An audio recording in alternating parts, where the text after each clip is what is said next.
Flávia disse que queria me apresentar, mas não precisa me apresentar. Já estou me sentindo absolutamente em casa. Aliás, com a Flávia eu tenho uma história, tenho com a Simone também. Né? Simone começou a advogar comigo, acho que ela não tinha nem o AB ainda, quando ela foi fazer audiência uma vez comigo. Lembra, né, Simone? A gente sempre lembra, né? E ela sempre muito aguerrida, né? Sempre foi. E eu falava, mas essa menina está formando e já é brava assim. Ela brinca comigo e diz, você me achou petulante. Eu falei, de jeito nenhum, mas achei, aquele dia eu tive a certeza de que você seria o que é hoje. Muito obrigada pelo convite, você sabe que tem um grande carinho. E a Flávia foi minha aluna, foi minha assessora, foi minha monitora na faculdade. Tenho também com ela uma história de vida e admiro muito. Eu fui convidada pela doutora Simone, depois de trabalhar há muitos anos, eu fiquei 15 anos lecionando família e tenho uma experiência na vara de família de Vitória. Né? Fiquei 7 anos na 4ª de família de Vitória e depois fiquei 4 anos na vara de família de Vila Velha. Mas, de tanto fazer audiência, 2.000 audiências por ano, e lecionar a família, eu me encantei com uma outra área do direito. E o doutor Vladson falava comigo ali, ainda há pouco. Parece que nós vamos falar de um outro mundo, de uma outra realidade, de um outro Brasil. Porque aqui a mesa falava sobre alienação parental, sobre as questões psicológicas, o desentendimento dos pais, a psicanálise, a importância daquela mediação, da atenção aos menores que estão sofrendo os dramas de uma desintegração familiar. E nós vamos falar daqueles menores que sequer têm família para protegê-los. Nós vamos falar daqueles menores que não têm para onde ir. Nós vamos falar daqueles menores que entram em conflito com a lei, né?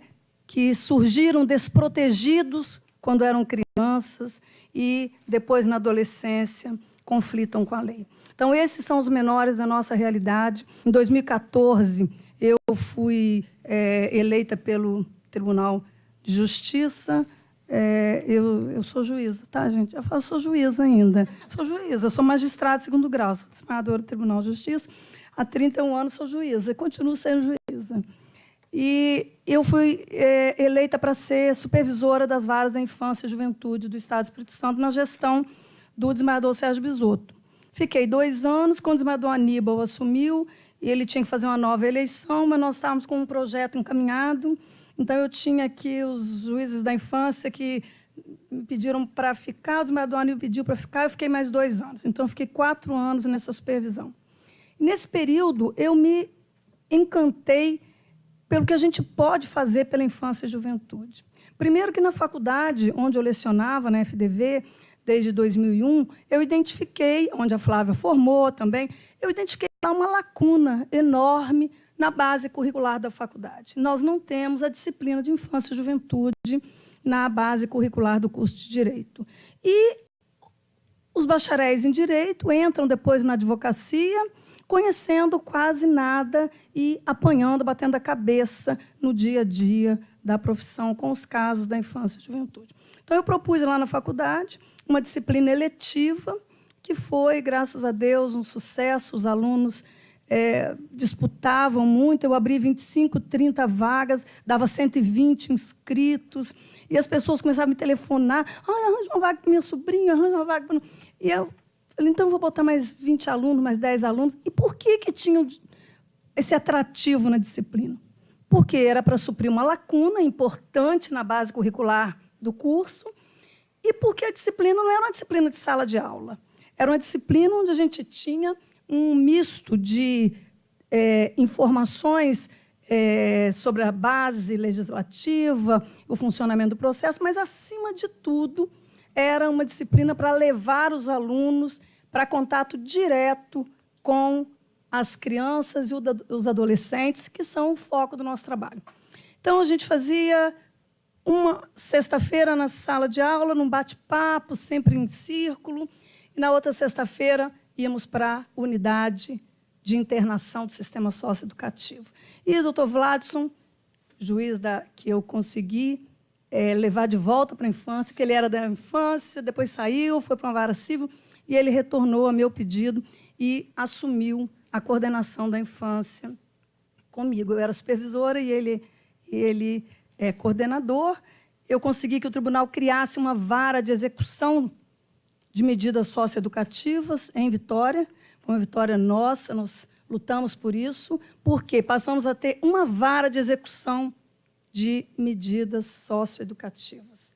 É um único juiz, uma única mentalidade, um comportamento, acima de tudo, coerente com a execução das medidas. Nós temos cerca de quase 900, acho que já passamos de 1.000, né? 1.000 adolescentes internados na Grande Vitória, porque, além da Grande Vitória, nós só temos 2 unidades de internação, quer dizer, 2, na verdade, Linhares se divide em 2 asas, né? Mas seria Linhares e Cachoeiro. Linhares e Cachoeiro, lá 150, 160 vagas em cada uma dessas, e cerca de 900 ou 1.000 adolescentes aqui em Vitória. Esses 1.000 daqui de Vitória, varia, às vezes nós temos 900 e pouco, 1.050, 1.100, são todos, né, internos, sujeitos à jurisdição do Dr. Vladson, que faz a execução das medidas socioeducativas aqui. Então, os alunos que nós levamos da FDV, nós levamos para dentro dessa unidade, para assistir os ritos de passagem, para acompanhar a avaliação semanal daqueles meninos e entender, afinal de contas, o que é a socioeducação. Isso se deu num momento assim muito... frutificou muito essa discussão, porque há 4 anos atrás, toda vez que tem eleição, ressurge das cinzas a discussão da redução da maioridade penal. Porque existe um discurso que é o discurso de quem detém o poder, eu vou usar dizer que usa o discurso populista para poder conquistar a simpatia do eleitor. Então, diz que nós vamos trabalhar porque nós temos que prender os adolescentes, a bandidagem está na rua e tal. E aquele discurso vai fermentando no ano eleitoral. Todo mundo fala disso, os projetos andam. Passa. 2 anos depois, ele vem de novo e passa. Passa por quê? É isso que a gente se dispôs a discutir nesses momentos dentro da faculdade, a influenciar a formação e a sensibilidade dos alunos, para que eles entendessem não o problema do adolescente que está na rua batendo carteira e batendo celular, mas que, como formadores de opinião, que serão, no futuro, e profissionais da área do direito, seja como juiz, como promotor, como delegado, como defensor público, procurador, que eles tenham a consciência de onde é que nós falhamos. Então, isso foi um trabalho muito bacana e eu disse para a Simone que é o que eu gostaria de compartilhar com vocês na noite de hoje. O que é estar trabalhando com esses adolescentes dentro da unidade de internação. Mas antes de chegar na unidade de internação, que eu vou deixar isso a cargo do Dr. Vladson, porque nós temos um trabalho muito bacana que ele desenvolveu e que nós inscrevemos num concurso nacional, que é o concurso Patrícia Scioli, que foi um trabalho de socioeducação, porque o Espírito Santo tem muita coisa boa para mostrar. E nós temos aqui no Espírito Santo esse projeto que o Dr. Vladson vai mostrar, e temos não só esse projeto que ele inscreveu e que o Tribunal de Justiça fez um videozinho curtinho, que nós vamos mostrar para vocês, e que disputou essa premiação nacional, mostra apenas como que nós podemos nos dedicar à causa da infância e juventude, com sensibilidade, com responsabilidade, porque nós precisamos olhar. Quando eu levava os alunos da FDV para dentro da unidade, que eles conheciam a unidade, que eles conheciam o que acontecia ali dentro daquela unidade, que sentavam no chão com os menores, os mesmos que batem as carteiras dos nossos filhos, os mesmos que estão dizendo aí, tem que botar esse bandido, né? Tem que prender, tem que prender. Aqueles meninos são simplesmente os mesmos seres humanos que a mesa anterior estava discutindo sobre alienação parental. Eles também são crianças e adolescentes que, a mesa anterior, estava aqui discutindo sobre a desestruturação familiar, o sofrimento de ver o pai e a mãe discutindo. Só que nós não estamos falando de pai e mãe discutindo. Aquilo tudo é importante, importantíssimo. Nós estamos falando de menores que não têm nada. Menores que não têm o que comer. Menores cuja a necessidade dos pais leva ao abandono dos filhos. E aí eu queria pontuar, assim, muito rapidamente, o que a gente precisa ter em mente. O Estatuto da Criança e do Adolescente, ele tem duas vertentes muito claras. A da proteção e a da apuração do ato infracional e responsabilização pelo ato infracional. A parte da proteção, eu outro dia vi um videozinho que o menino dizia assim, ele viveu no abrigo até 18 anos, e ele disse assim, as pessoas precisam parar de discriminar quem vive em acolhimento, quem vive em abrigo. Não chama mais orfanato, tá, gente? Chama casa de acolhimento. Né? E não chama mais menor abandonado. Chama menor em situação de risco. Então, ele disse assim, nesse videozinho, ele dizia, as pessoas precisam parar de discriminar, porque eu que vivo no abrigo, eu agora, ao sair, procurar um emprego, as pessoas me olham, nossa, vive no abrigo, é um orfanato. Então, ele diz assim, eu não cometi nada, eu só não tinha família para cuidar de mim. Então, é um vídeo muito tocante, eu não fiz nada, eu não sou um infrator, ele diz, eu só não tive família para cuidar de mim. E fez 18 anos e saiu para a sua própria vida. Né? Eu tenho uma filha que se casou agora com 31 anos de idade, Simone conhece, meus colegas aqui conhecem, 31 anos de idade. Ela viveu protegida pela família até 31. Eu tenho um filho de 28 anos de idade, que está protegido por mim até hoje. E nós estamos falando de meninos que não têm proteção, que entram em situação de vulnerabilidade absoluta. E porque estão em situação de vulnerabilidade, eles entram em contato com diversas situações de risco. E eles sucumbem. Se nós, que somos estruturados, desenvolvidos, sucumbimos a tantos riscos a que somos expostos, o adolescente é um ser em formação. Ele sucumbe aos riscos. Então, de desprotegido e vulnerável, ele faz 12 anos de idade, e quando ele faz 12 anos de idade, ele se torna um adolescente passível de ser responsabilizado pelo direito penal juvenil. E aí o discurso que a gente ouve é o seguinte, o Brasil é muito complacente, o Brasil fecha os olhos porque adolescente pode ir até 18 anos e não dá nada para ele. Não é verdade. Se ele completa 12 anos, dá, sim, alguma coisa para ele. O dia que eu entrei na UNAI, graças a Deus fechamos a UNAI, com a graça de Deus, a UNAI tinha um menininho pequenininho, assim, todo franzino. Eu falei, quantos anos você tem, menino? Ele falou, fiz 13. Meio miudinho, parecia que tinha uns 9 ou 10. Fiz 13. Mas o que você está fazendo aqui? Ele falou, quebrei a LA. Eu falei, meu Deus, o que será que é isso? Quebrei a LA. Aí a doutora Janete Pantaleão estava comigo, eu falei, Janete, o que é quebrei a LA?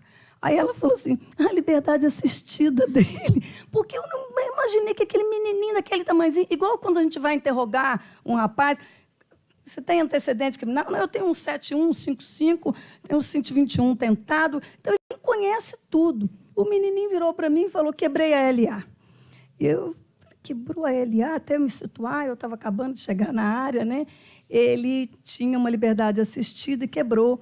E levaram ele para dentro da UNAI. Ele estava dentro de uma celazinha pequenininha que tinha, eu acho que o Vlad pode me corrigir, acho que 4 beliches, né? Eles ficavam em 22 meninos. Com quatro beliches. Uma coisa impressionante, não tinha lugar, eles estavam imprensados, era janeiro, um calor terrível. E foi uma primeira visita, eu tinha assumido, achando que era uma coisa, nossa, que honra, não vou fazer uma visita às unidades. Cheguei lá na UNAI, tinha 22 meninos naquela salinha, aquele cheiro forte de um ambiente insalubre, úmido. Aquilo me deixou muito impressionada. Esses são os nossos meninos. Os meninos que, até os 12 anos, são crianças, pela Convenção Internacional sobre os Direitos da Criança, e nós somos signatários desta convenção. A base normativa do nosso direito são as convenções internacionais e, no Brasil, na Constituição e as leis ordinárias, Estatuto da Criança e do Adolescente. Pela Convenção Internacional sobre o Direito das Crianças, até 12 anos é criança.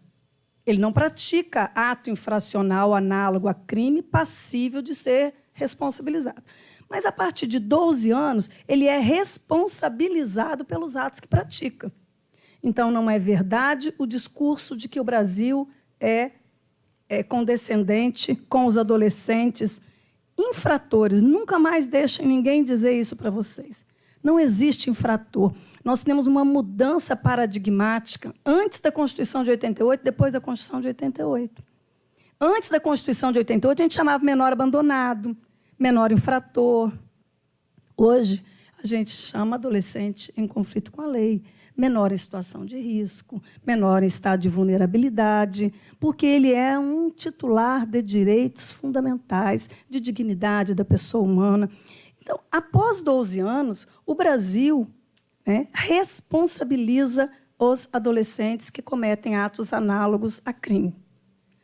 Quem diz que o Brasil é condescendente não analisa a tabela de países no mundo, porque nós estamos no limite mínimo. Nos Estados Unidos, eles punem a criança com 7 anos, com 8 anos.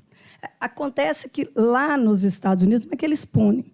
Eles têm um programa, onde eles podem levar, em situações especiais, menores com menos de 12 anos. Um dos poucos países do mundo que tem essa possibilidade de responsabilizar menores de 12 anos. Porque a lista dos países no mundo, 14, 16, a maioria 18, porque a Convenção Internacional sobre o Direito das Crianças fala 18. O que acontece aos 18 anos? Ele era penalmente inimputável e se torna penalmente imputável. Mas isso significa o quê? Que perante o direito penal comum ele será responsabilizado. Mas dos 12 aos 18, ele é responsabilizado perante o direito penal juvenil. Então, a pergunta que eu sempre faço para quem acha que que não dá nada. Estar internado dentro do CSE 2 anos para se ressocializar, não deu nada? E internar é o quê? É privação de liberdade. É privação de liberdade. Então, liberdade assistida é liberdade, não tem? Liberdade assistida é liberdade, só que ela é assistida, ela é acompanhada de programas. Tal.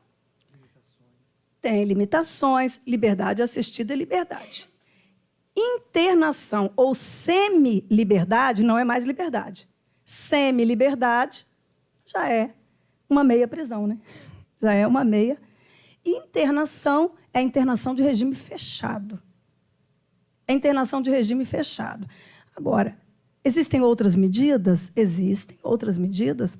Existe a advertência, que é uma admoestação, a prestação de serviços à comunidade, a obrigação de reparar o dano, a semi-liberdade, a liberdade assistida, a semi-liberdade e a internação, entre 12 e 18 anos. E o que acontece com esses menores que recebem o nosso foco de hoje? A mais grave das medidas socioeducativas, que é a internação.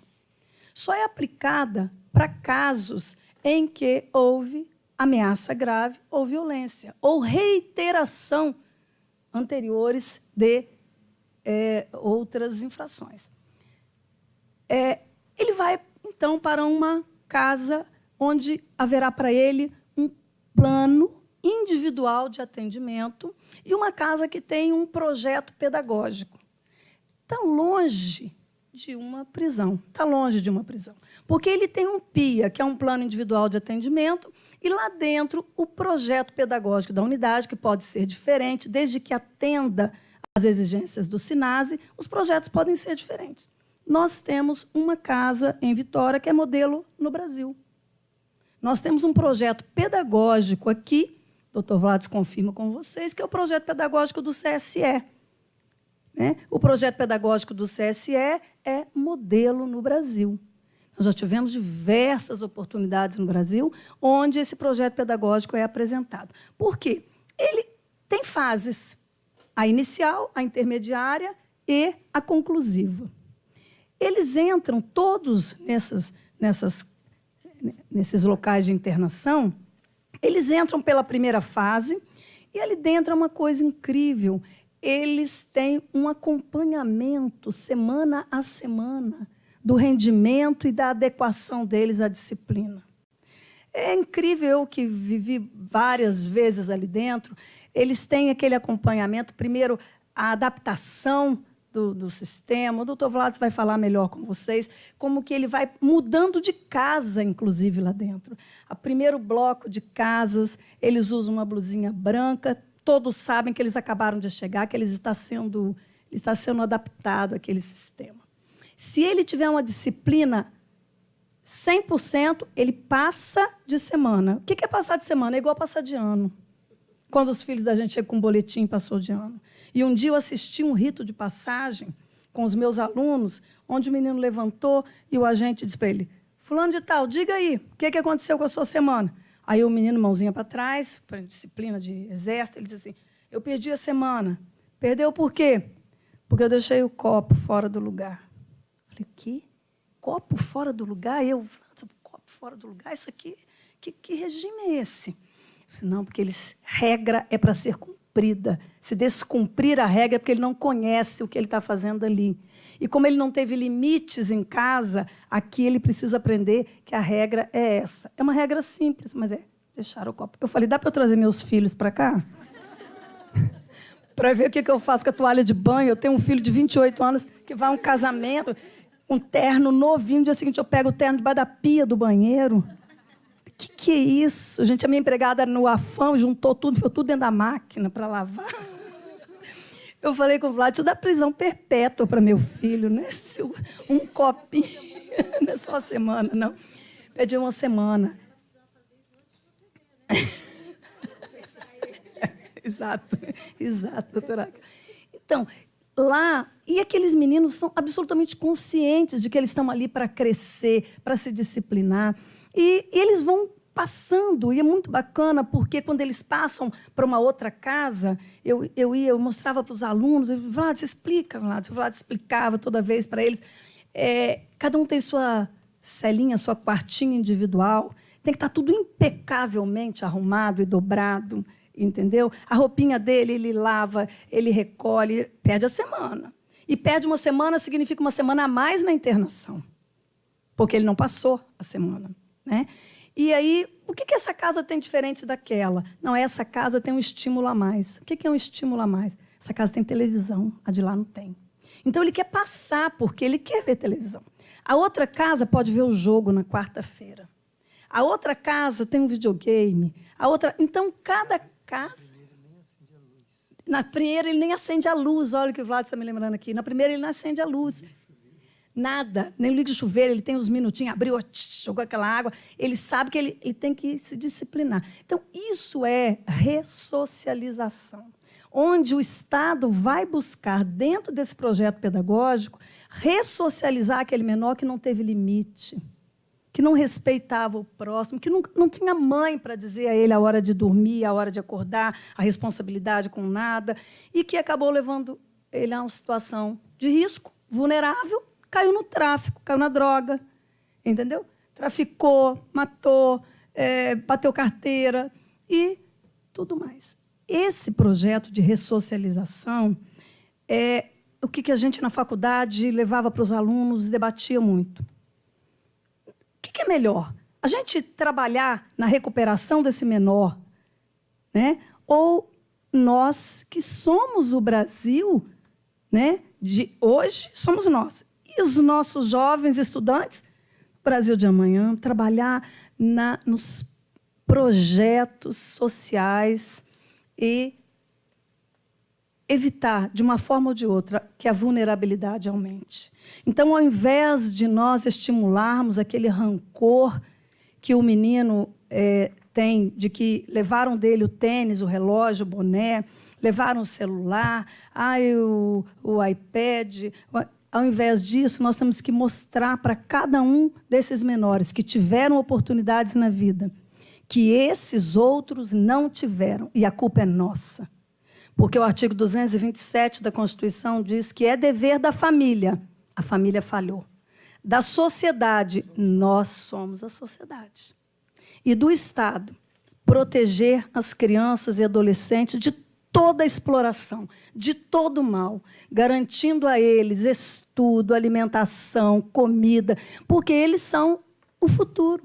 O princípio do superior interesse da criança nada mais é do que a consagração de que eles é que manterão esse país, eles é que darão o rumo desse país e da nossa sociedade. É a mesma coisa a gente cuidar de tanta coisa do patrimônio e esquecer do meio ambiente. Para que a gente quer tanto dinheiro, tanta coisa, tantos bens, se nós vamos destruir esse planeta?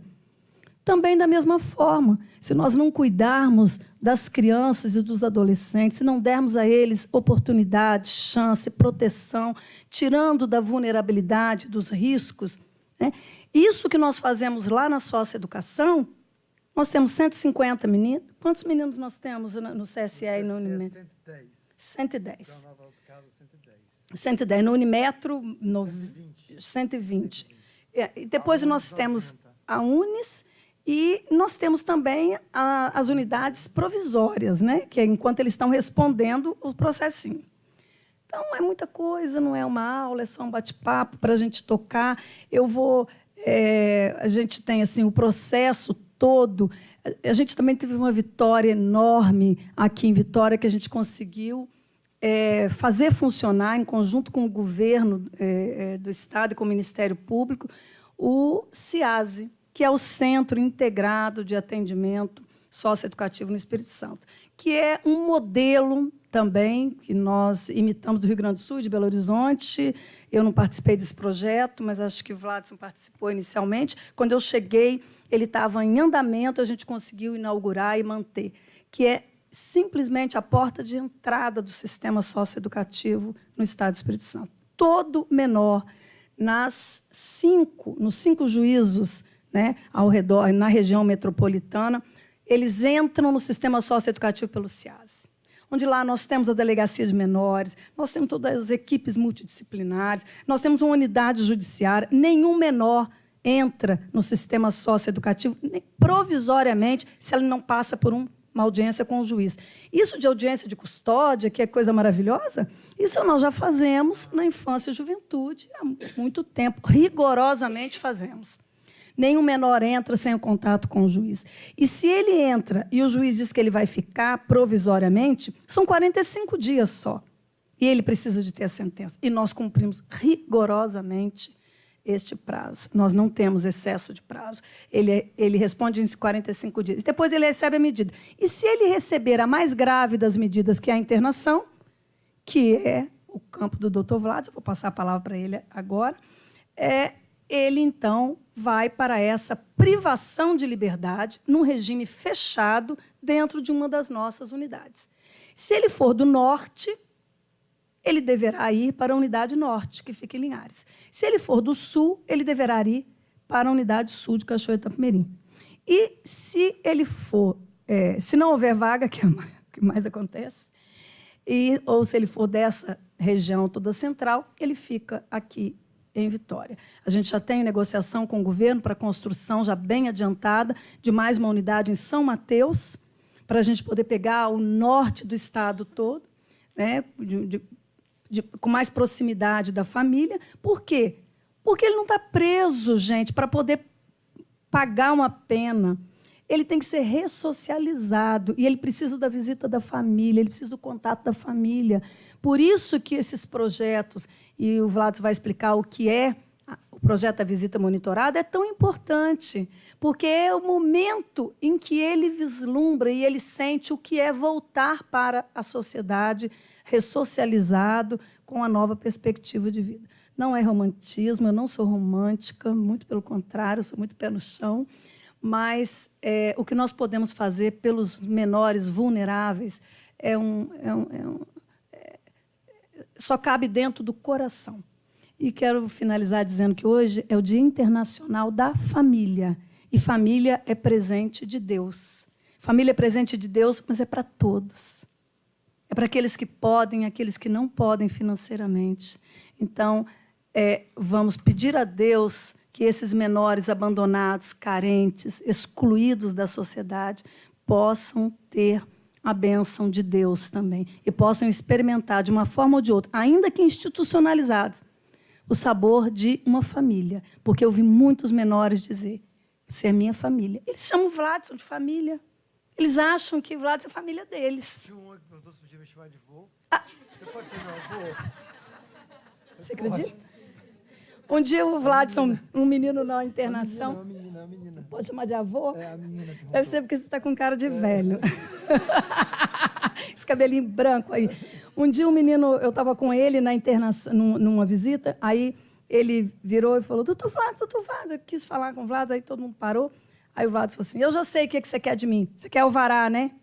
Ele virou para o Vladson assim e disse assim, não, eu quero a minha liberdade. Aquele dia a gente vivendo e aprendendo, porque o Vladson brincou com ele, eu sei, você quer o alvará? Não, eu quero a minha liberdade. Tá? Então, é isso, fica essa mensagem, a mensagem de esperança de que a gente pode construir um mundo melhor, desde que olhemos para os desvalidos, os abandonados, os que estão à margem da sociedade. Muito obrigada. Muito bem.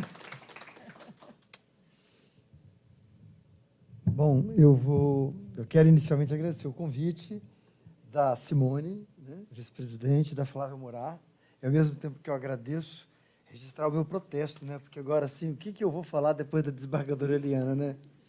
Olha que responsabilidade, né?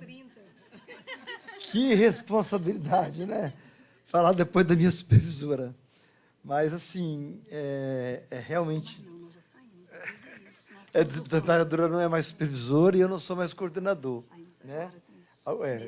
Tem alguns meses que a gente saiu com a nova administração do TJ, né? O novo supervisor do desembargador Jorge Henrique Vale dos Santos e a nova coordenadora, a doutora Patrícia Pereira Neves. Mas estamos aqui, porque a experiência está com a gente. Né? Assim, nós não perdemos a experiência porque saímos do cargo, né? A gente continua com a experiência, está acumulada com a gente. É uma das poucas coisas que a gente não perde, né? É o conhecimento, é o saber, a experiência, né? Outras coisas, quando a gente vai embora, ficam para trás. O que a gente aprende, não. Fica com a gente. Bom, não, pode deixar. Ele me deu um negocinho aqui, ó. Mas eu queria só falar assim, né? Dentro da fala da desembargadora Eliana,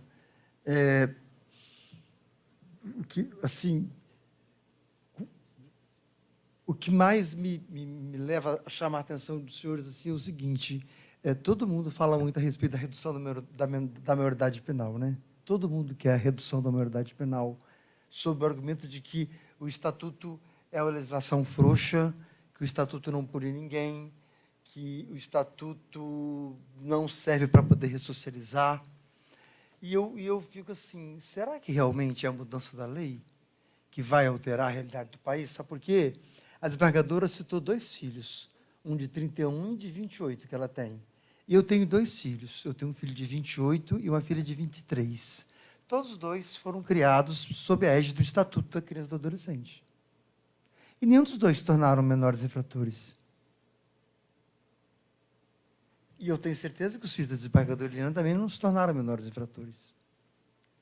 Então, será que o surgimento de novos infratores, de novos adolescentes em conflito com a lei, está na legislação ou está na falta de oportunidades e na falta de políticas públicas eficientes que possibilitem a esses jovens terem novas chances na vida que não seja a vida da criminalidade? Porque, se for verdade que existe infratores, porque a lei é frouxa, eu teria que ter 2 filhos infratores. Porque o meu filho nasceu em 1990, o Estatuto é de 89. Então, onde está a diferença? Está no rigor da lei ou está na presença e na existência daquela família falada lá na mesa anterior. Que o Vitor falou aqui, né? Que vem um pai, que vem uma mãe. Que os dois brigam pela guarda da criança.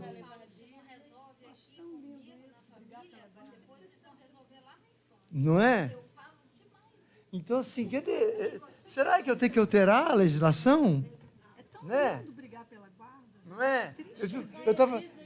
Não é? Eu estava vendo a mesa aqui falar assim, que a mãe estava revoltada porque o pai vai levar o filho de Disney. Eu falei, gente, nós estamos falando de mundo, o mundo que eu lido, né? Não que eu desconheça, né? Mas é um mundo que está tão lá embaixo, sabe? Está tão lá na marginalidade, mas não é na marginalidade de ser marginal, não, de estar à margem da sociedade. Sabe? Que família é essa que nós lidamos no dia a dia, numa vara de família, e que família é essa que eu cuido no meu dia a dia, onde me apresenta-se uma jovem de 23 anos, eu substituí Lorena anteontem, onde ela está entregando o 7º filho para adoção. Esses 2 últimos são gêmeos. Um está na casa de acolhimento e o outro está no hospital entubado, porque está dependente do crack que ela usou durante a gravidez inteira. Então, são constituições de famílias completamente diferentes. Né? Eu sei que é angustiante para o juiz, né? Ter que ouvir uma criança numa audiência onde fala-se de alienação parental. Né? Eu sei que é angustiante ter que decidir com quem fica a guarda, mas eu vivo um momento de uma angústia muito maior, porque eu vejo um adolescente chegar na minha mesa, na sala de audiência, e para poder tentar me comover, e para poder tentar me sensibilizar, ele fala assim, doutor, eu gostaria, 16 anos, eu gostaria que o senhor me desse uma nova chance e me desse meu alvará, porque eu tenho 2 filhos.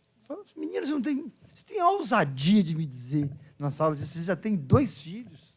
Com 16 anos, você está soltando pipa. Você já está com 2 filhos. Essa mãe tem 15 anos. Tem 14. Então, né? Então, assim, eu estou só fazendo essa colocação para ele poder se situar, né? Igual a desembargadora falou, de quem nós estamos falando, né? De que infância é essa que está praticando ato infracional? Quem são? Não é nem infância, né? Que adolescentes são esses? Que família eles tiveram? Que família eles estão constituindo, né? A alienação aí vem de quem? Vem do Estado. Não é? É a alienação aqui é do Estado. Completa. Então, assim, eu fico pensando assim, os meus filhos hoje, né? Que é a chamada geração canguru, né? Já estão grandes, mas estão aqui porque nós estamos carregando até hoje, né? Meu filho tem 28, minha filha tem 23, eles chegam em casa, ou depois de estar estudando para um concurso, ou depois de uma pós-graduação, o almoço está na mesa servido. E os jovens que eu trabalho, chegam em casa, será que tem comida na mesa? Será que a mãe preparou uma comida quentinha? Será que tem casa? Que casa é essa? Ele tem quarto? Tem cama? Ele conheceu o pai? A mãe apanhando. Né? Ou conheceu a mãe, que na grande maioria, tem muitos deles estão com avós e avós, o pai está preso, a mãe está solta na rua. Né? Então, desculpa eu ter me alongado, porque a gente precisa de situar. Nós estamos numa mesa e num trabalho desenvolvido pela OAB que trata dos direitos humanos. Né? Então, nós temos que desviar o foco um pouquinho para entendermos de que nós estamos falando, né? De quem é o público que eu atendo, que é o público que o Jovita atende, que é o público que o Vitor atende. Né? Então, o público que eu atendo é esse. É um público de miseráveis. Mas é um público de miseráveis, né? De pessoas completamente desassistidas. E continua também, porque esse público, só para lembrar um rapaz que nós vimos uma vez lá na unidade, ele estava com uma internação e ele fez 18 anos dentro da unidade. E a internação, ele pode, até 21 anos, ele pode cumprir a internação, porque ele pratica antes de 18, ele pode ficar até 3 anos ali. Ele saiu, foi no final de semana e matou o padrasto. E aí, quando ele matou o padrasto, caiu na seguinte situação, ele já tinha 18 anos. Então, ele ia sair de onde? Ele ia sair dali para o sistema prisional. Ele estava aguardando o cumprimento da pena e ele ia passar de um direito para o outro. Ele estava no direito penal infanto-juvenil. Ele ia passar para o direito penal comum, porque ele praticou o ato, ele já tinha 18 anos. Eu perguntei para ele, por que você matou? Ele falou, porque ele estuprou minha mãe. Acabou. Então, a vida dele acabou na socioeducação e depois para o sistema penal. E é o que a Jovita acabou de falar. Sai de uma área, sai da família, cai na infância e juventude, cai da infância e juventude, cai no direito penal comum. Tudo por falta de estrutura social. Desculpa interromper, Vlados. Muito bem-vinda a intervenção. Mas, sim, nós temos que entender a socioeducação como uma política pública. Se nós não olharmos para a socioeducação como política pública, não dá para entender e nem para aceitar a socioeducação. Porque não dá para entender como é que um jovem que é capaz de tirar, vou pegar o caso mais grave, de tirar a vida de alguém, vai ficar só 3 anos e depois vai ser liberado. Então, temos que entender como política pública. E como política pública, ela atende pessoas em desenvolvimento, que estão na formação do seu caráter. E se nós pegarmos o que dizem os tratados internacionais, as convenções internacionais, o que diz o Estatuto, nós vamos ver que a adolescência ela vai dos 12 aos 17 anos, 18 já é adulto. Então, nós temos 6 anos de adolescência. Se ele pode ficar até 3 anos apreendido, ele pode passar metade da adolescência privado de liberdade. E não é, assim, naquele castelinho lá da Disney. Não, não é. É na unidade de internação. Ele dorme atrás das grades. Ele não tem direito de ir na rua a hora que ele quer. A visita da família é no domingo, de 13 às 15. Ele vai para a escola dentro da unidade. Ele faz as refeições dentro da unidade. Então, nós temos que entender a socioeducação, sim, enquanto política pública. E se ele passa 3 anos ali dentro, ele passou metade da adolescência dele. Hoje, o seu teu menino, desembargadora Eliana, com 17 anos, ele cumpriu 2 medidas socioeducativas. Então, ele cumpriu 2. Essa segunda, ele já estava há 2 anos e 7 meses. A primeira, ele entrou aos 12. Sua vida inteira.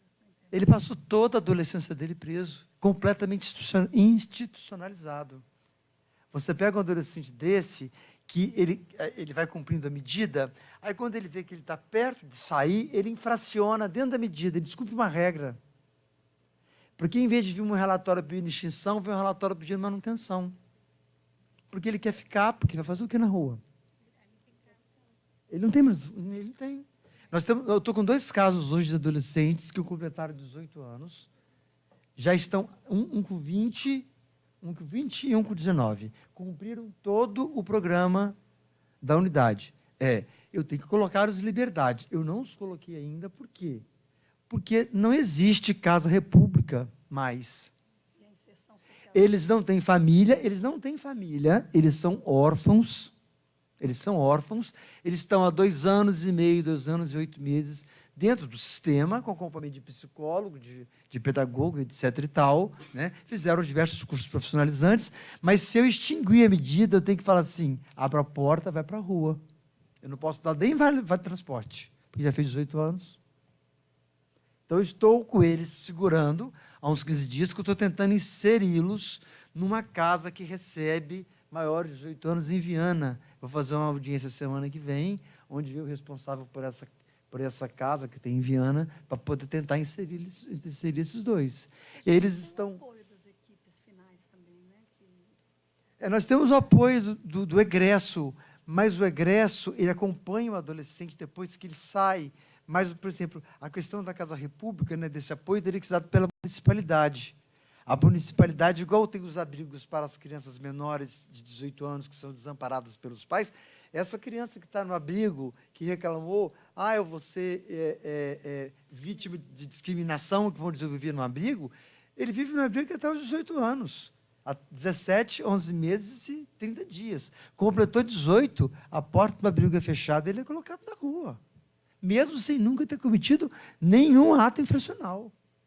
Porque não existe casas repúblicas, que é o que se chama, para os maiores. Existe acolhimento para mendigo, para a população de rua. Então, eu posso inseri-lo num desses locais de população de rua. Né? Então, essa é a realidade. Mas vamos lá.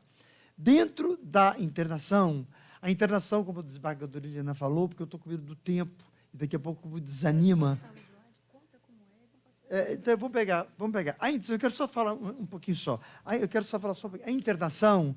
Ela é composta de 3 fases: inicial, intermediária e conclusiva. O jovem tem que passar por essas fases dentro do processo de internação para que ele consiga o alvará dele lá na frente e seja recolocado em liberdade.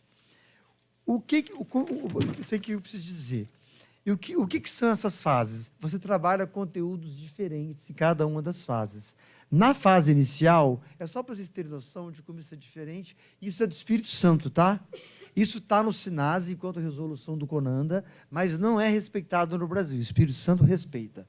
Na fase inicial, quando ele entra na medida, você trabalha os seguintes conteúdos com o jovem: responsabilização e desaprovação de sua conduta.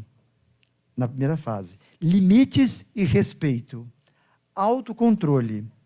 Compromisso e responsabilidade e vocabulário. Porque ele entra na unidade com muita gíria, falando muita gíria do crime, gíria de cadeia. Então, esses são os conteúdos. Quando ele consegue trabalhar e vencer todos esses conteúdos, ele pode passar para a próxima fase, que é a fase intermediária. Na fase intermediária, é um momento onde você aprofunda mais no eu, naquele ser, nas coisas internas que ele traz, desde a infância, desde a adolescência, desde lá de trás. Na fase intermediária, então, você se aprofunda. Aí você vai trabalhar o autoconhecimento, a tolerância, o consumismo, o ser violento, a cidadania, a cooperação e a inclusão social. Se ele vence todas as fases, ele vai para o rito de passagem e vai tentar passar para a próxima fase, que é a fase conclusiva, onde entra o meu projeto. Na fase conclusiva, você trabalha outros conteúdos. Você trabalha a identidade, a autonomia, que ele pode sair dali e não ter uma família para auxiliá-lo, a honestidade e como lidar com a liberdade. Então, esses são os conteúdos que você trabalha na última fase. Mas, só para vocês terem ideia, ele pode estar na conclusiva, mas lá na conclusiva, ele trabalhou o conteúdo vocabulário na primeira fase. Ele está na conclusiva, já está lá com 1 ano e meio de medida. Se ele começa a ter problemas com vocabulário ou com falta de compromisso, ele volta. Ele volta para a fase lá de trás, para trabalhar de novo aquele conteúdo que ele diz que trabalhou, mas que muitas vezes era meio que uma máscara, uma maquiagem, aquilo caiu. Quando chega na fase conclusiva, na fase intermediária, que você aprofunda um pouquinho mais, então ele tem que voltar. E ele retorna. E por isso que nem todos cumprem a medida em um tempo único. Para cada fase, ele deveria ficar aí 4 meses. Pelo programa do IASES, o menino daria para ele cumprir todo o programa em 1 ano, 1 mês e 15 dias. Mas tem menino que faz em 2, que faz em 2 anos e meio, em 2 anos e 7, em 2 anos e 8. Por quê? Porque cada vez que ele descumpre alguma coisa, ele perde semana. Lá no CSE, por exemplo, eles têm o lugar de botar o tênis. Então, assim, o tênis é no último no andar mais prateleira do armário. Então, o tênis está aqui, é um par, tá? O par tem que ser assim. Se ele botar um pé assim, outro pé assim, ele perde a semana, porque não é assim, é assim. E os dois virados para frente. E quem fiscaliza isso não é só um agente socioeducativo, tem um menino que é responsável por fiscalizar isso. Um próprio adolescente. E ele fiscaliza o quarto do menino e o quarto do chefe dele também. Eu já vi, em rito de passagem, o adolescente fala assim, eu dou uma nota negativa para o meu agente, porque eu entrei na sala dele e ele tinha um papel embolado de lixo que não estava dentro da lado do lixo, estava do lado de fora do lixo. E o que é mais bacana, o que parece para a gente, a olhar, falamos, gente, mas é isso que eles estão fazendo com os menores lá, mas isso tem um significado para eles, o significado da disciplina e do cumprimento da regra, que você ensina a Aline na sua casa. Você ensina para a Aline na sua casa. Que a gente ensina para os nossos filhos o significado da regra, da hierarquia, da observância, da convivência social. Eles não têm esse modelo. Não. E o dia que eu ouvi o gerente do CSE, que é o Rodrigo, explicar para a turminha que estava comigo a importância de conscientizá-los de que aquela regra é importante. Por quê? Porque, para viver em sociedade, a gente não fica questionando a regra, não. A regra está posta. Não é? O contrato social está posto, não é isso? Já está desde lá de trás.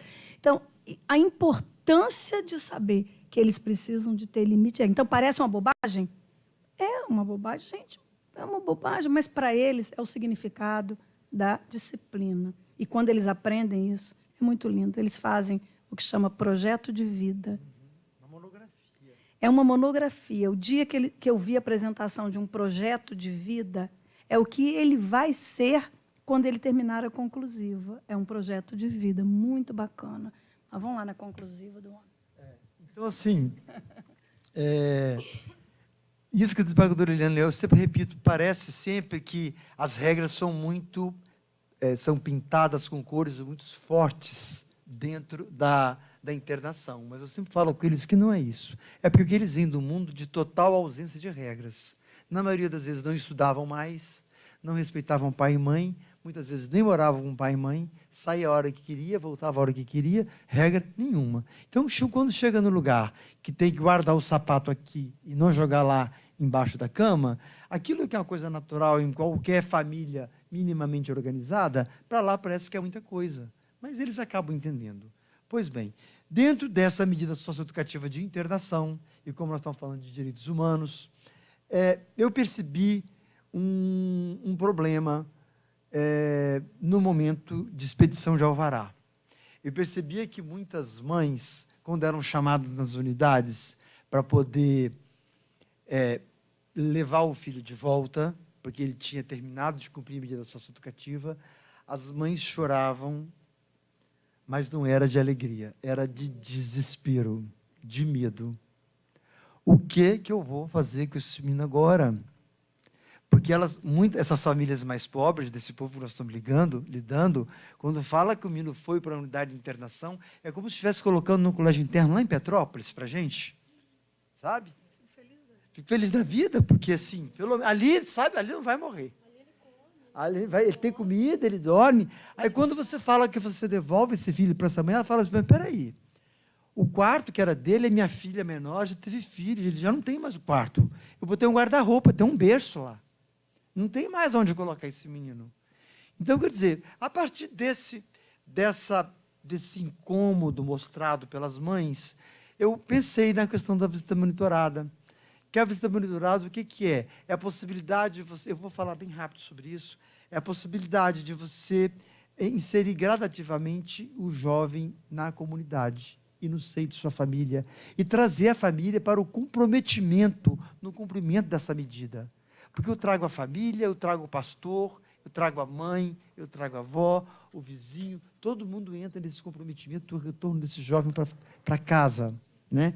Então, há previsão legal, porque o artigo 121 do ECA, agora eu vou entrar aqui, ele fala que a medida de internação constitui uma medida privativa de liberdade e, parágrafo 1º, com a realização de atividades externas, está no parágrafo 1º.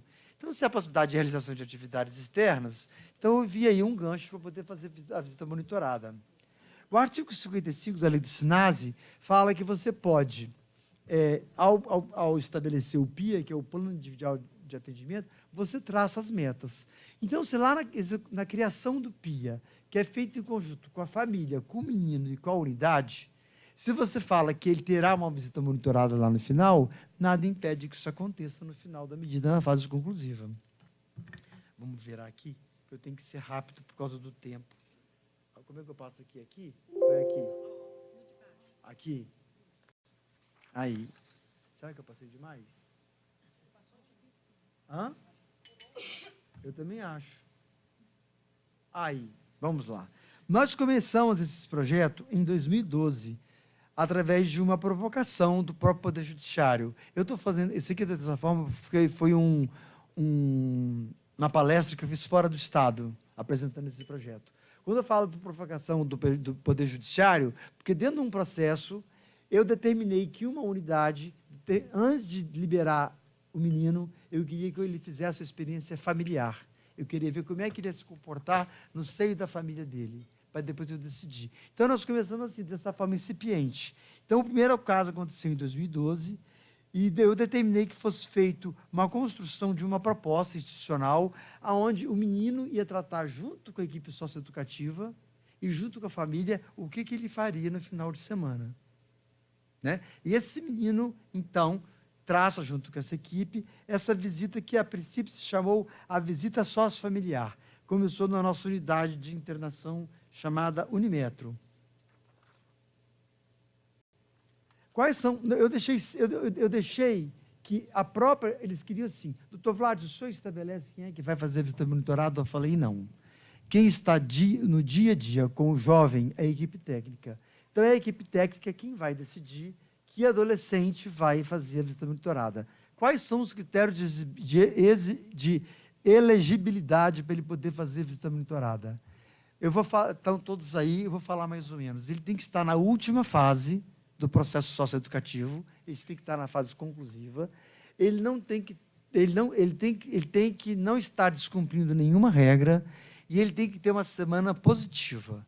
Se ele tem uma semana positiva, e ele está na fase conclusiva, há pelo menos 60 dias, a princípio, ele pode, e ele foi eleito pela equipe técnica como um menino que pode ir, porque às vezes ele não pode ir, porque ele está num território de risco. Se ele for em casa, ele pode ter um inimigo que pode querer matá-lo. Então, existem alguns critérios. Então, isso faz com que, às vezes, a família vai se movimentando. Olha, o seu filho pode fazer visita monitorada, mas no bairro Santa Rita não dá. Eles se mudam. Então, a família tem que mudar. Tem que mudar de bairro. Então, a gente começa a envolver a família no processo, entendeu? Então, assim, esses são os critérios de elegibilidade, são esses. 60 dias, pelo menos. Ele tem que ter uma visita domiciliar da equipe técnica na casa dele antes, para poder saber que ambiente é este que ele vive. Às vezes, a casa da mãe não é o melhor lugar, porque às vezes a mãe não é uma referência positiva.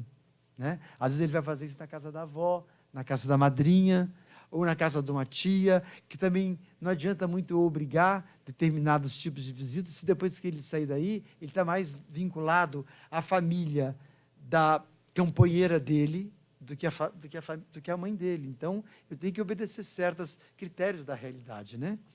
Ele tem que se manter com uma semana sem ocorrências negativas, ele tem que ter familiares dispostos a recebê-lo, ele tem que construir essa jornada junto com a família e assina conjuntamente com a família um termo de responsabilidade de como é que ele vai se comportar. Por exemplo, ele estabelece assim, olha, eu vou para casa no sábado, eu vou almoçar com a minha família no sábado à tarde eu vou na casa da minha avó, à noite eu vou ao culto da minha igreja, no domingo eu volto, no domingo eu estarei em casa, e às 4 vou almoçar em família, e às 4 horas eu vou chegar na unidade. Isso é tudo construído com todos. Tá? Não é uma coisa imposta pela unidade que ele se veja obrigado a cumprir, ele faz junto. Então, se ele faz junto, ele não tem como dizer depois assim, eu não vou fazer isso aí porque não está dentro daquilo que eu... Mas não, é tudo combinadinho. Né? Então, esse monitoramento, ele pode ser feito presencialmente. Se ele fala que às 8 horas ele vai estar no culto na igreja dele, pode ter um agente socioeducativo que vai estar lá na igreja e não vai aparecer. Vai chegar lá no final da igreja e vai conferir. É Josué da Silva, cadê ele? Olhou, está aqui, tudo bem. Pode ser feito assim, ou então pode ser feito através de uma ligação telefônica. Liga para a mãe, liga para a tia, para procurar saber. Por isso que é uma visita monitorada. Né? E essa jornada, e essa visita é monitorada, e... Ali, Ali está ali, ó. O monitoramento, como é que é feito? Está vendo? Com a presença, ou por telefone, ou auxílio dos próprios familiares. Como auxílio dos próprios familiares? O menino, quando chega na fase conclusiva, a mãe já está há 1 ano e meio indo dentro dessa unidade todos os domingos. Ela não cumpre medida socioeducativa, mas ela acompanha o filho todos os domingos. Então, e ela percebe a evolução do filho. E se o filho vai para uma visita monitorada e, por exemplo, fala que vai na casa da avó e volta em 20 minutos, e demora meia hora, a mãe não quer perder aquele filho. Então, a própria mãe chega para a unidade e fala, ó, ele não cumpriu a regra essa semana. Ele disse que ia na casa da avó, que ia chegar em casa às 7h30 e chegou às 8h. Então, é suspensa a visita monitorada. E qual é a grande vantagem da visita monitorada? A grande vantagem é que são os termos, está vendo? Ó? É o termo de autorização e os termos de responsabilidade, está vendo?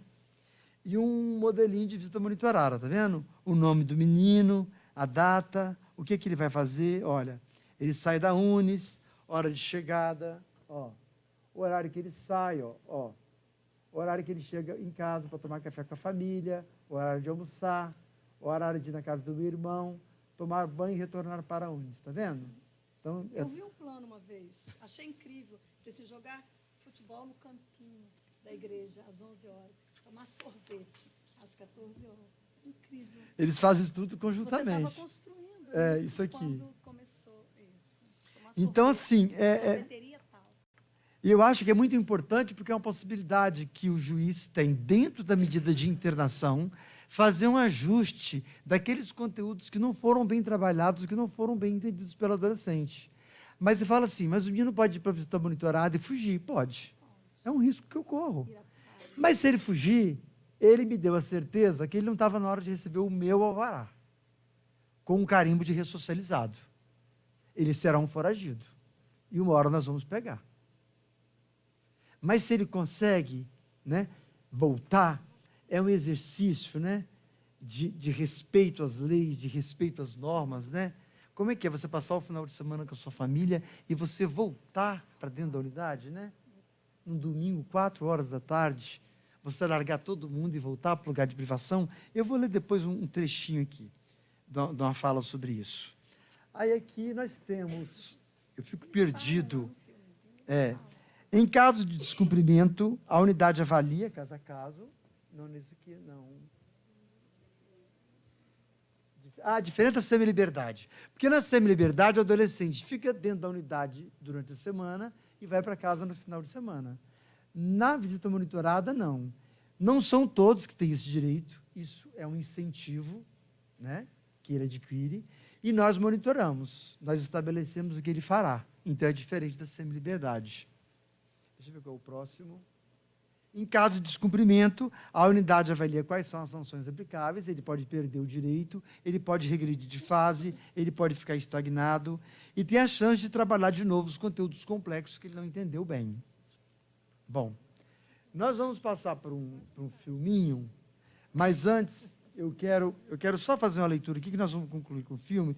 Eu li uma carta de o filme que nós vamos passar aqui é sobre um determinado adolescente, mas é claro que já tem mais de ano esse curtazinho de 3 ou 4 minutos.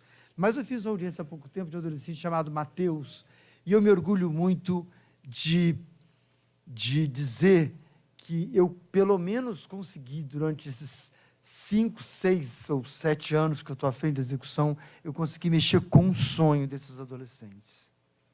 Porque, na maioria das vezes, quando eu comecei, e eu, quando eu entrei na magistratura, há 24 anos, existia uma vara única da infância aqui na Vila Rubim, onde toda a grande Vitória estava centrada ali, e o menino mais perigoso era aquele que passava na rua e puxava o cordão de ouro, né? Aquilo que era perigoso, né? Então, assim, e desde aquela época, eu vi assim, que você perguntava para mim, o que você pretende ser? O máximo que você conseguia ouvir dele, assim, motorista de caminhão. Não estou menosprezando a profissão, eu estou falando quanto que é curto o sonho, sabe? Aí hoje, quando eu vou para dentro da unidade, que eu ouço o menino dizer assim, eu quero ser médico, eu quero ser advogado. O outro fala assim, eu vou estudar e eu vou ser juiz. Isso me emociona, porque eu consegui mexer com uma coisa que para ele... E isso é uma consequência do trabalho da desembargadora Eliana. É verdade, porque quando ela levou a academia para dentro das unidades, ela levou jovens da mesma idade que os meus.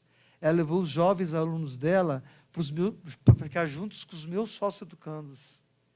E os sócio-educandos puderam ouvir os alunos da desembargadora Eliana falar assim, aqui, mas a minha família é pobre também.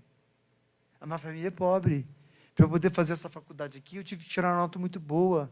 Eu tive que conseguir uma bolsa. Eu tive que conseguir ajuda de um avô, de um tio. Para mim também não foi fácil.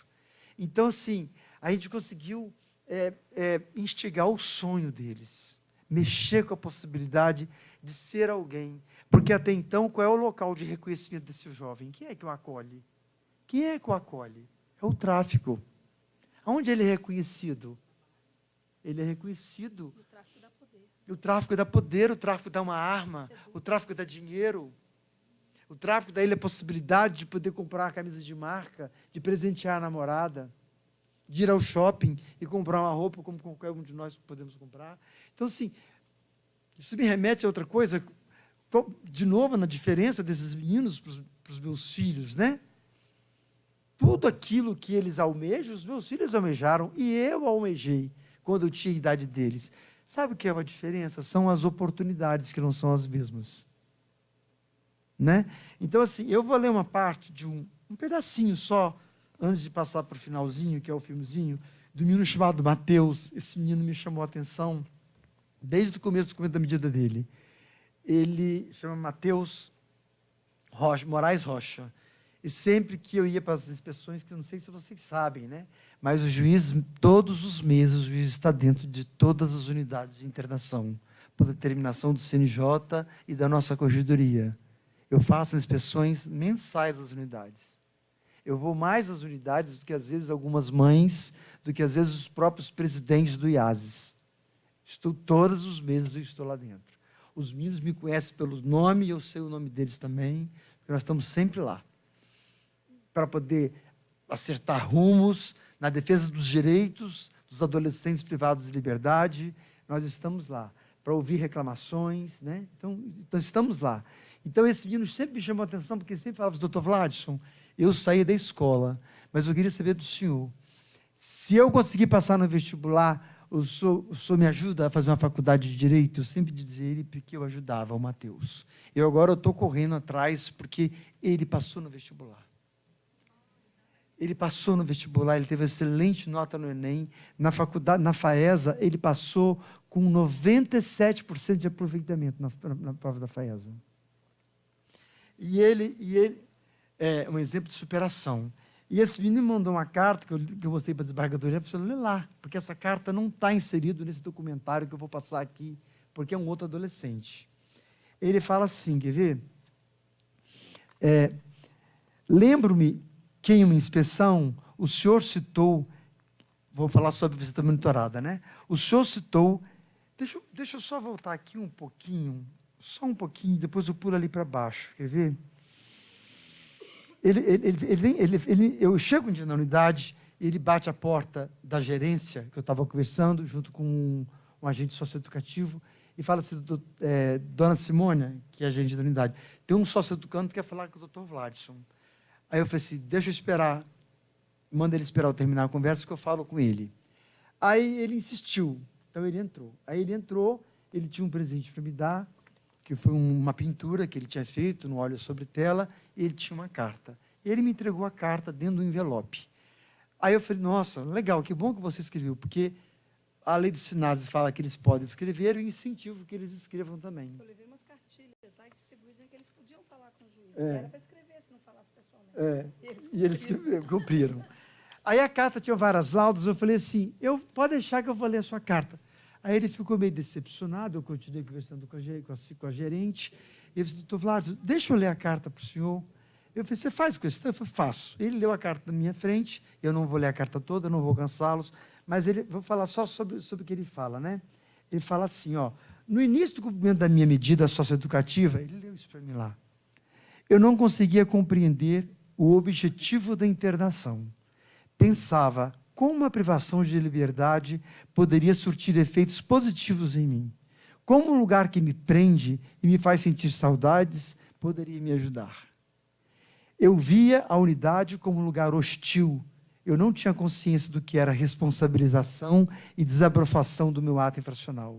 Mas com o passar do tempo e com o incentivo, aí ele fala, eu fui amadurecendo, etc. e tal. Aí eu vou pular.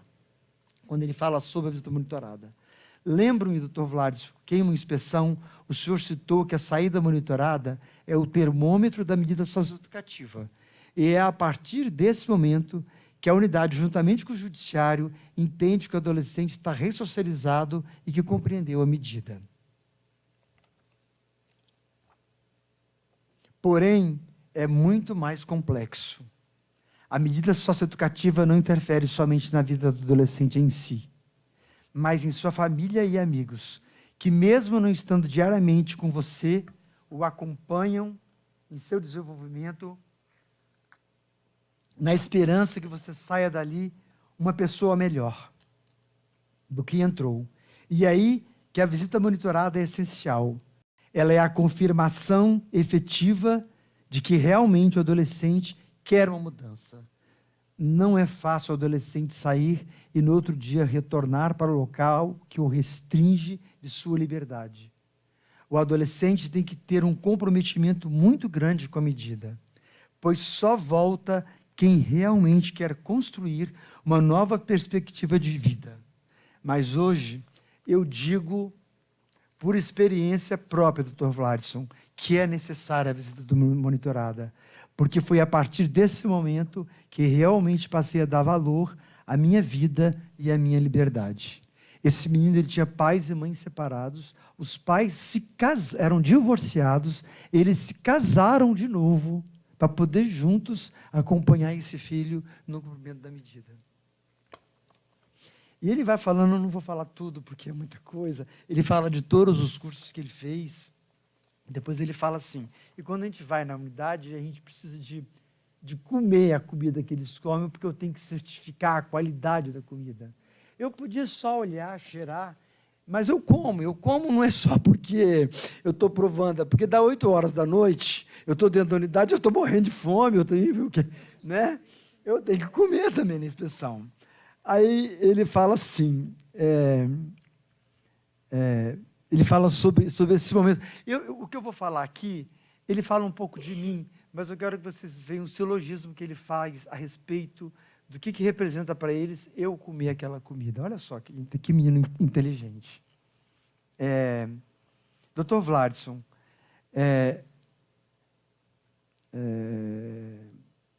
meus pais fizeram o possível e o impossível para me ajudar nos meus objetivos.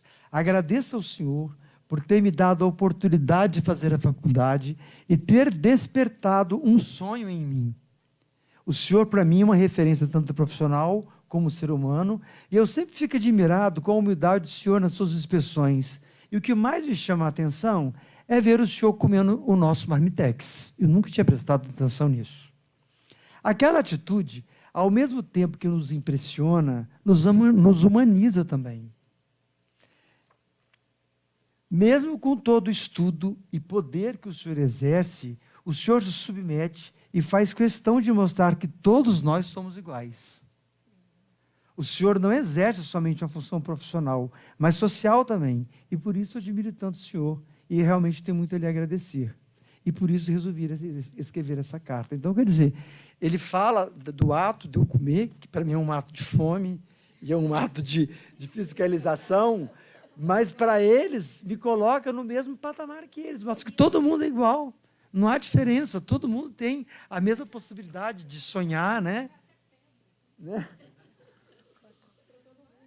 Mas então é isso, gente. Nós vamos passar o filminho agora.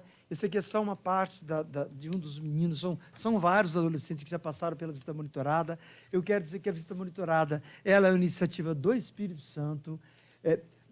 O Brasil inteiro está se apaixonando por isso aqui. Eu já mandei o nosso projeto para diversos estados da federação. Nós concorremos no prêmio Patrícia Scioli, que é aquela juiz do Rio de Janeiro que foi assinada na porta de casa, promovido pela AMAERJ. Nós somos escolhidos. O nosso projeto da visita monitorada, para orgulho do nosso tribunal, ele está aqui, ele foi selecionado pelo concurso da AMAERJ, da Patrícia Scioli. Muitos juízes têm pedido, e eu tenho muito orgulho de poder estar levando à frente essa possibilidade de gradativamente, paulativamente, envolver a família e a sociedade de volta na ressocialização e nesse adolescente que volta para a sua família. Nós vamos passar agora o filminho. Muito bem, vamos lá. Falei demais.